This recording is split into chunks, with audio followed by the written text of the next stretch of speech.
Hey guys, Marsningen here, bringing another Dragon Ball Z Dokkan Battle video, and so we have the TEQ LR Super 17 EZA'd and ready to go, and we are going to take a look at him here on the Omega team, because I don't have Baby, so I'm running a build of the Omega team so that I can have a target Goku character floating into every rotation, so that Super 17 will still get his full passive active.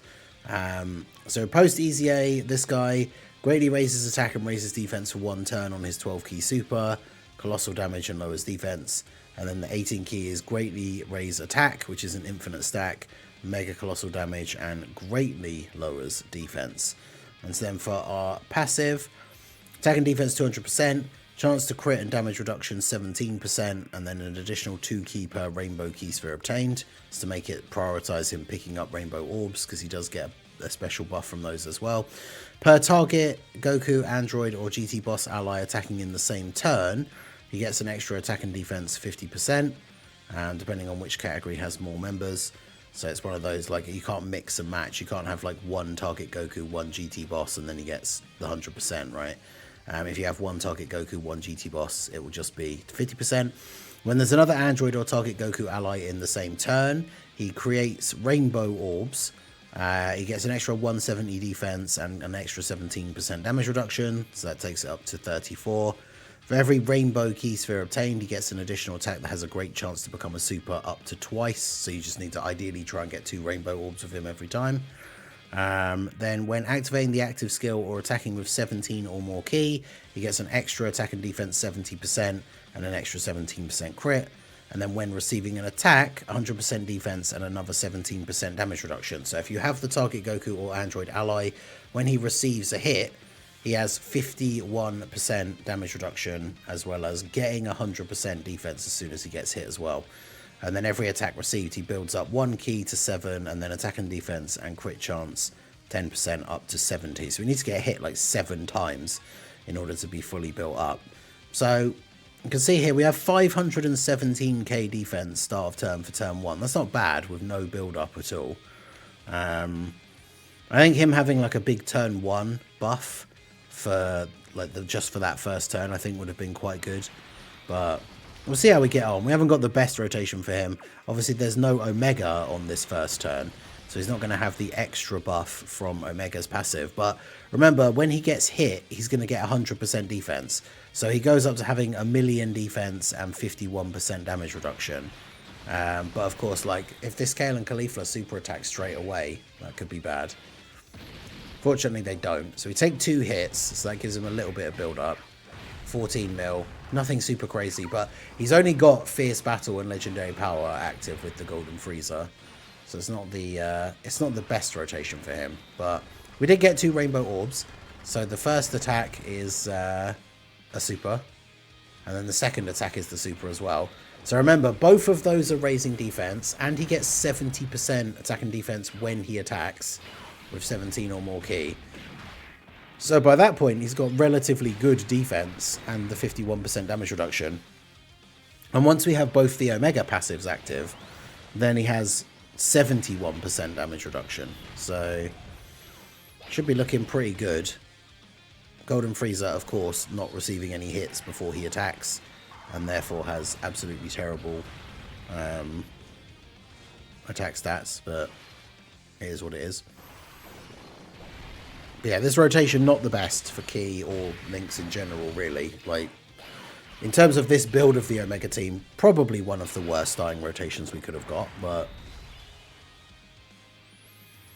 because, yeah, basically we're going to have the Freezers and the Broly as the floating units, so that every rotation has a target Goku character. So make sure we get the Rainbow Orbs for Omega, because then that gives the buff for the 2 turns, which means Super 17 gets that defense and the 10% damage reduction because he's a GT boss.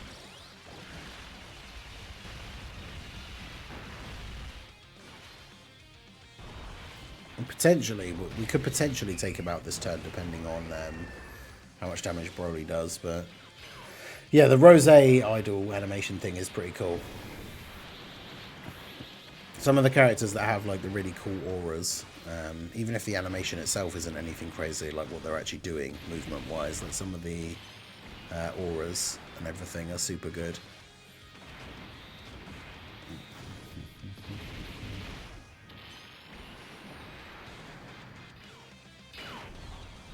Freezer at 13.6.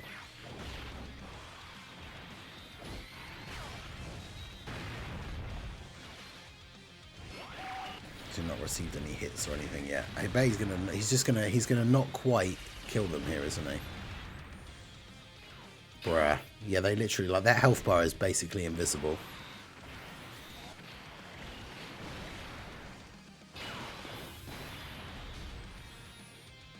Alright, well, at least we can get one more hit, but that's diabolical. They survived that. So yeah, turn 2, now with the fact that he got hit twice, so he's got 2 buffs out of the possible 7, and we've got 1 Omega's passive buff active, he now has 800k defense. So if we do this, and then we grab Omega's one, so that we've got the second Omega buff active. So he's at 881k. So bear in mind that when he, because on attacking should be like the multiplicative buff, right? So if he's got 881, 671, when he gets hit, he gets 100%, like straight away. So that puts him up to 1.7. And then when he attacks, he should get 70%. So then his defense is at like 3 million with 71% damage reduction. So if we take like a 10 million damage super minus 71%, that's 2.9 million. So in theory, like on this rotation after attacking, he should be able to tank a 10 million damage super attack for double digit damage. And even pre-attacking, like somewhere around the region of like 6 to 7 million, he should still be fine. It's going to take a while for him to get hit enough times, though. The fact that he's got to get hit 7 times to get fully built up is kind of crazy.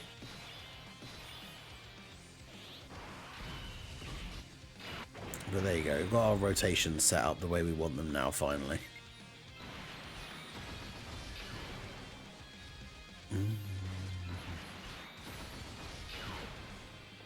Alright, do that. Do that.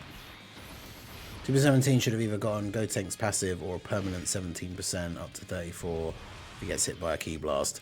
Yeah, absolutely. Like, that's the one big thing that's missing from his passive, in my opinion, because obviously they couldn't give him a nullification or anything like that. But, like, they could have just put a thing in his passive that's like when receiving a Ki Blast super. Could be like an extra 17% damage reduction. Because then that means on the Omega setup, it'd be like 88%, which makes him practically invincible. But yeah, it's extra 17% damage reduction, recovers a certain amount of HP. Like, it would have been a very easy thing for them to add for, like, his EZA without having to give him a nullification animation or anything. It's a bearded man. I'm here for Dokkan, not Mass. Okay, yeah, how's it going, dude? We're all good, thank you.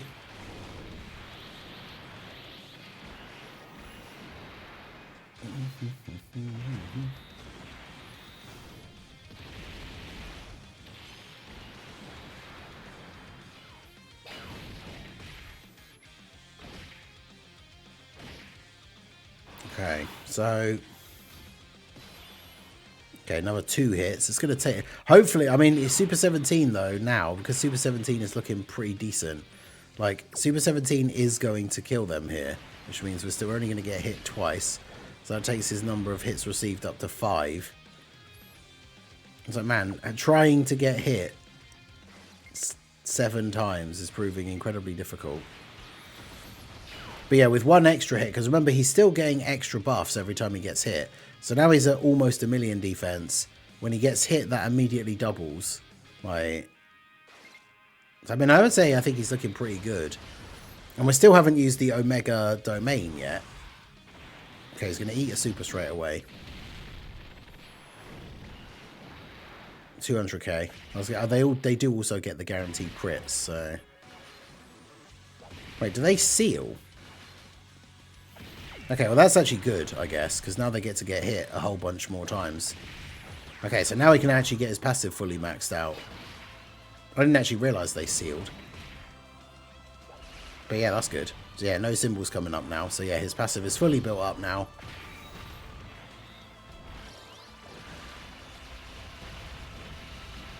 And now we can take him out.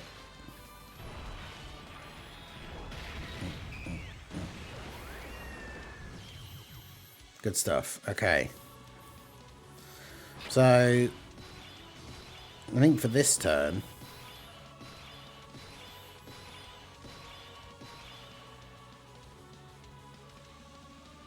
yeah, Golden Frieza hasn't really had, oh god, Golden Frieza hasn't really had a lot of build up here, so we should probably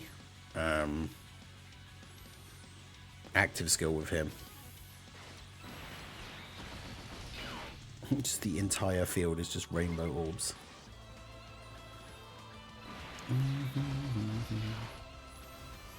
But yeah, funnily enough, like him being sealed was actually ideal for that rotation.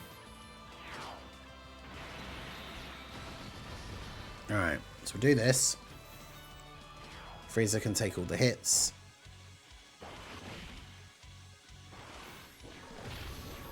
Can't wait to see the Super EZA for Super 17 AGL. Yeah. Unfortunately, they have the same name, so it won't be super helpful for like being on the same team, but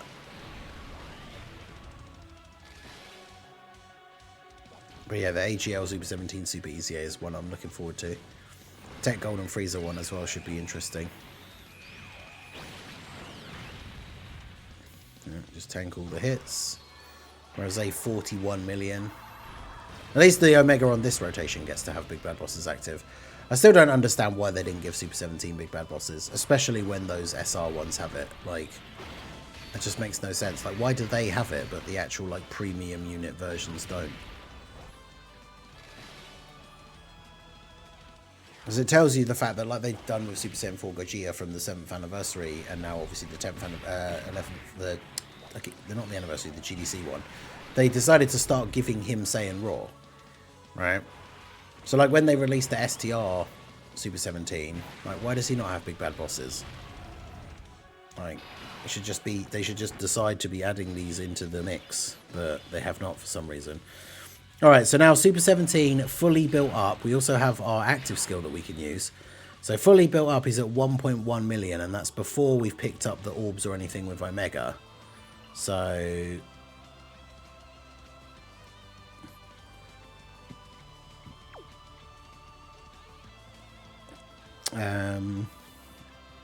because what is the domain actually is it's just attack, isn't it? Yeah. But I mean, still want to see what the effect is, so let's go ahead and do that. But yeah, none of the actual premium Super 17s, like the actual Dokkan Fest or the LR, have Big Bad Bosses, which is bizarre. Because yeah, with Omega we have Fear and Faith, Fierce Battle, GT, Legendary Power. I don't think we don't get anything extra from Broly, do we?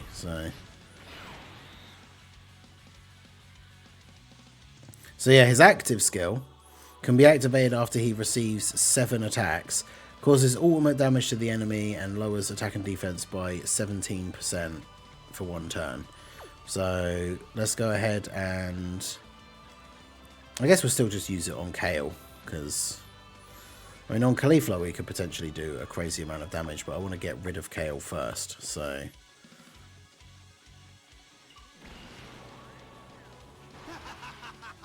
Nobody can beat me when I'm Super 17. he said the thing. Prepare to die. Electro Eclipse. 52 million crit. It's not too bad, I guess. So that's the thing, because he stacks attack, so obviously it makes it more likely that the active skill will do decent damage if you wait like a reasonable amount of time to use it.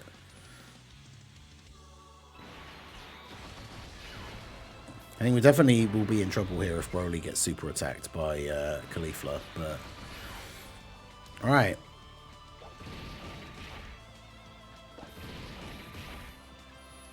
So bear in mind that Super 17 at this point has over like 2.5 million defense, 71% damage reduction. Kale crits though, so how much is she going to do here? Still 1.1 million, bruh. Okay, let me double check how much she hits, because she hits quite hard. Man, that's so annoying. It's the problem, well, I mean, I don't know how much it is affected by crit, but I really wish that he had guard.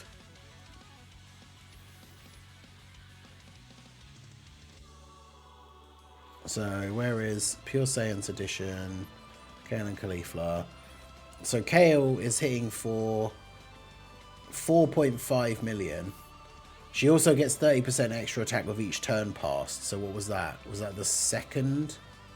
That was the second turn of Kale, right? So, she gets an extra 30% attack on top of that as well.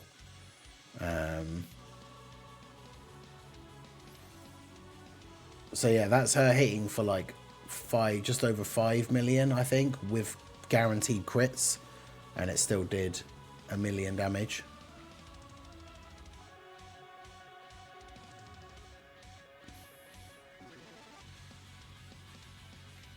Because that's the thing, God, like, as far as I'm aware, the enemy critting you essentially like cuts out a huge chunk of your defense, and that's without having guard. Even though he's got the damage reduction, like the defense plays a big part in how much damage he's going to take, because even with 71% damage reduction, although yeah, if she gets 30% attack with each turn passed, I'm assuming that like still applies 30% on turn 1, right?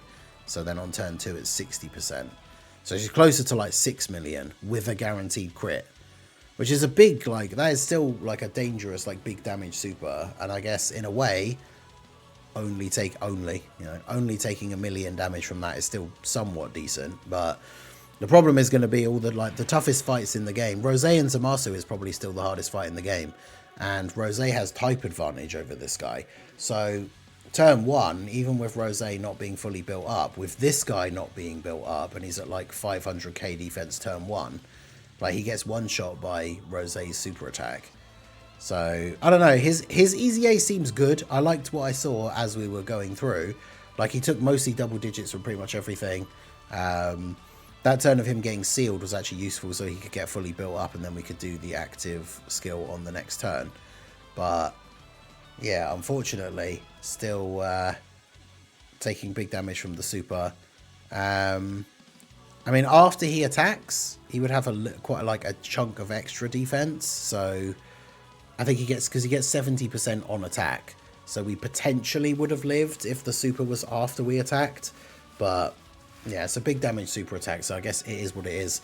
Yeah, she also has the super versus extreme extra damage as well, so that's why guard is so important for tanks now for these hard-hitting bosses. But it is what it is, so I think he still seems pretty good. The problem is, like, we talked about this kind of like when we were talking about Baby on the podcast on the last episode, but like on Omega's team especially, the optimal build of Omega's team probably isn't great for, like, Super 17's probably not on that optimal build. I mean, that's true, actually. We did the active skill, so that counts as the attacking, because it's when attacking or using the active skill, right? So yeah, I don't know. He seems good. He'll be good in some content for sure. Obviously, if there's like a decently strong boss that's coming out or comes out that is AGL, then he'll be ready for that, because we don't have to worry about him not having guard. But yeah, I don't know. Let me know what you guys think down below in the comment section.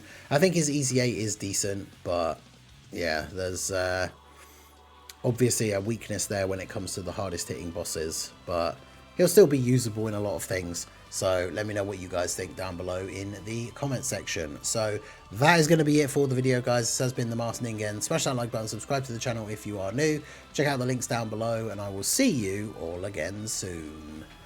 Have a good one. Okay.